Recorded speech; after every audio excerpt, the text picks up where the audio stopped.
प्रभु जगन्नाथ जी की धरती उड़ीसा ने हमें भरपूर आशीर्वाद दिया है। आदरणीय सभापति जी, आंध्र प्रदेश एनडीए ने क्लीन स्वीप किया है। सूक्ष्मदर्शक यंत्र में भी ये नजर नहीं आते हैं। आदरणीय सभापति जी, अरुणाचल प्रदेश हम फिर एक बार सरकार बनाई है। सिक्किम में एनडीए ने फिर एक बार सरकार बनाई है। अभी 6 महीने पहले ही आदरणीय सभापति जी, आपका होम स्टेट राजस्थान, मध्य प्रदेश और छत्तीसगढ़ में हमने प्रचंड विजय पाया है। आदरणीय सभापति जी, हमें नए नए क्षेत्रों में जनता का प्यार मिल रहा है, जनता का आशीर्वाद मिल रहा है। आदरणीय सभापति जी, बीजेपी ने केरला में इस बार खाता खोला है और बड़े गर्व के साथ केरला से हमारे सांसद हमारे साथ बैठते। तमिलनाडु में कई सीटों पर बीजेपी ने दमदार उपस्थिति दर्ज की है। कर्नाटक, यूपी और राजस्थान में पिछली बार की तुलना में बीजेपी का वोट परसेंट बढ़ा है। आने वाले समय में 3 राज्यों में चुनाव है। जिन राज्यों में चुनाव है उसमें से 3 की मैं बात करता हूं। महाराष्ट्र, हरियाणा और झारखंड, यहां चुनाव आ रहे हैं। आदरणीय सभापति जी, पिछली विधानसभा में इन 3 राज्यों में हमें जितने वोट मिले थे, इस लोकसभा चुनाव में इन 3 राज्यों में हमें उससे भी ज्यादा वोट मिले हैं। आदरणीय सभापति जी, पंजाब में भी हमारा भूतपूर्व प्रदर्शन रहा है और हमें बढ़त मिली है। जनता जनार्दन का भरपूर आशीर्वाद हमारे साथ है।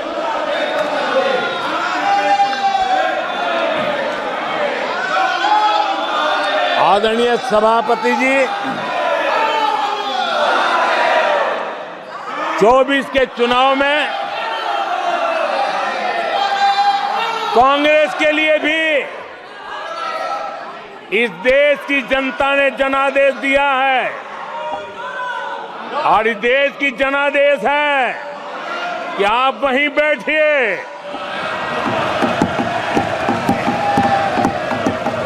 विपक्ष में ही बैठो और तर्क खत्म हो जाए तो चीखते रहो, चिल्लाते रहो।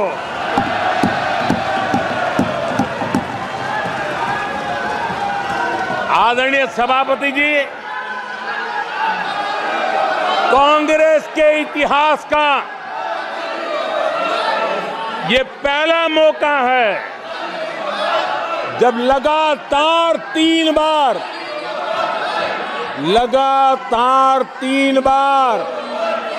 कांग्रेस 100 का आंकड़ा पार नहीं कर पाई है। कांग्रेस के इतिहास में ये तीसरी सबसे बड़ी हार है, तीसरा सबसे खराब प्रदर्शन है। अच्छा होता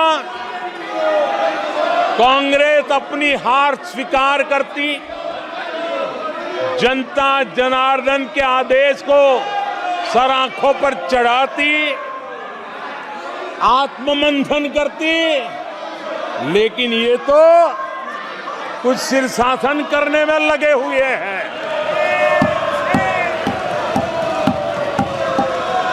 और कांग्रेस और उसकी इकोसिस्टम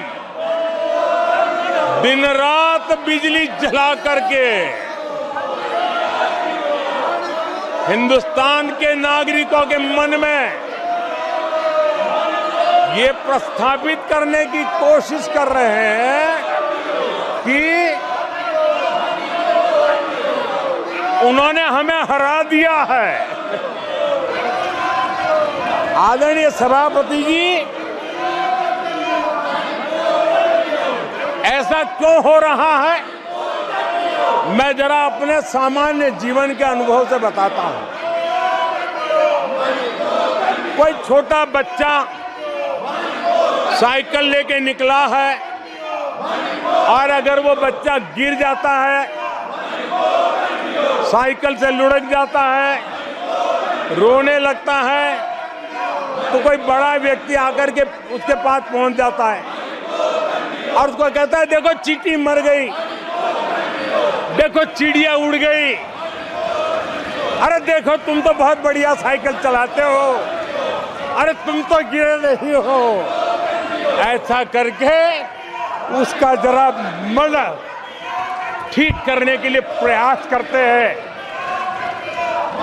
उसका ध्यान भटका करके उस बच्चे का मन बहला देते हैं। तो आजकल बच्चे का मन बहलाने का काम चल रहा है।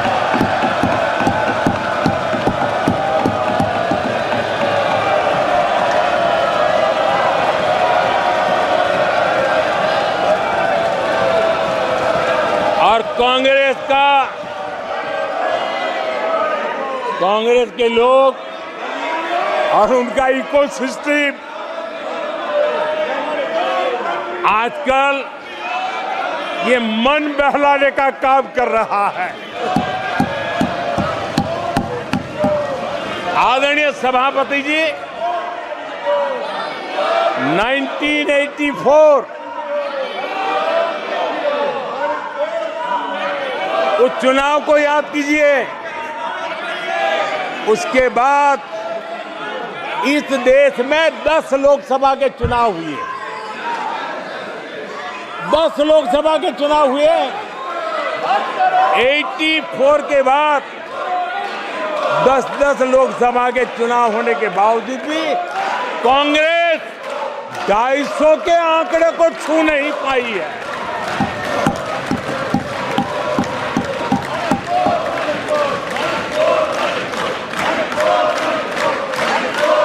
इस बार किसी तरह 99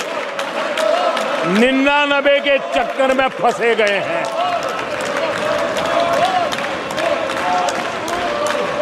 आदरणीय सभापति जी, मुझे एक किस्सा याद आता है।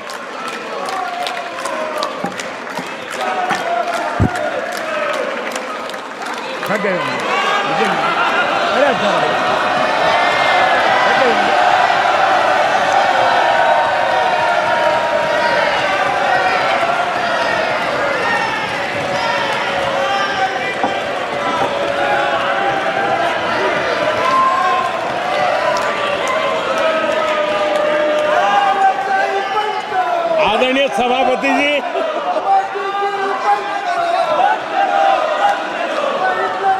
मुझे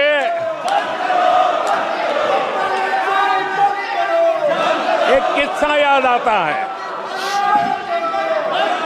आदरणीय सभापति जी, मुझे एक किस्सा याद आता है।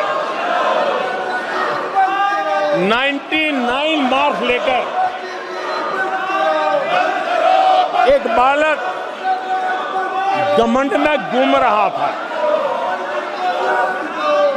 और देश सबको दिखाता था, देखो कितने ज्यादा मार्क्स आए हैं। तो लोग भी जब 99 सुनते थे तो शाबाशी देते थे, बहुत उसको हौसला बुलंद करते थे। तो फिर उनके टीचर आए कि भैया किस बात की मिठाई बांट रहे हो, ये 100 में से 99 नहीं लाया, ये तो 543 में से लाया है।